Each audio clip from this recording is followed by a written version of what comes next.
Mami. Mami, ano nangyari? Iwanan muna kami, please.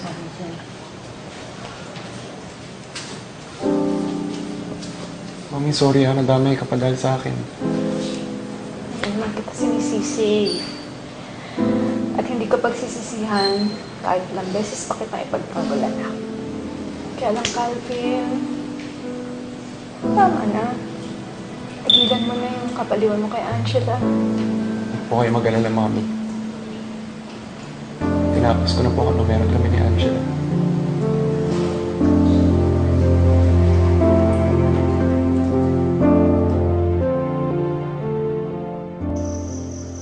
Angela, hindi talaga tayo pwede. Hindi kita pwedeng mahalin. Kasi isang malaking kamalian ang mahalin ka. Tapusin na natin to. Ano? Kinulot lang yung buhok mo, nakapagsuot ka na ng maganda, nagmamaganda ka? Hindi ako ipagpapalit ni Calvin sa isang kagaya mo, naiintindihan mo? Huh?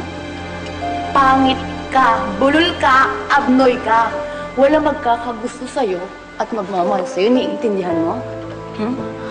Kaya huwag ka na magtangkang ahasin pa sa akin si Calvin, naiintindihan mo? Hindi totoo. Mahal mo ko, Calvin. Nagsinungaling ka sa akin.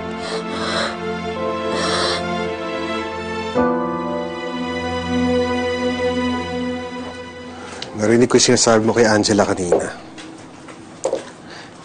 Iniisip mo bang ibigay siya kay Dr. John? Bakit hindi? That's what's best for her. Tignan mo. Kapag nagawa ni Dr. John yung sinasabi niya na mapapatalino niya si Angela, then she wouldn't feel so little of herself like she's feeling ngayon. Kawawa naman si Angela. Ayun na nga eh, iniisip ko lang talaga yung bata. Parati na lang niya iniisip at nararamdaman na iba siya. Na mababa siya.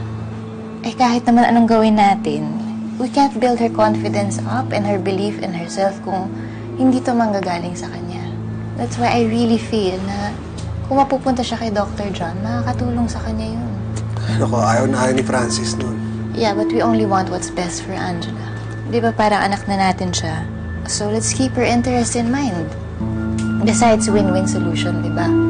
He gets to share credits with Dr. John and mawawala yung threat na ma-revoke yung license niya. Sige, subukan kong kausapin si Francis.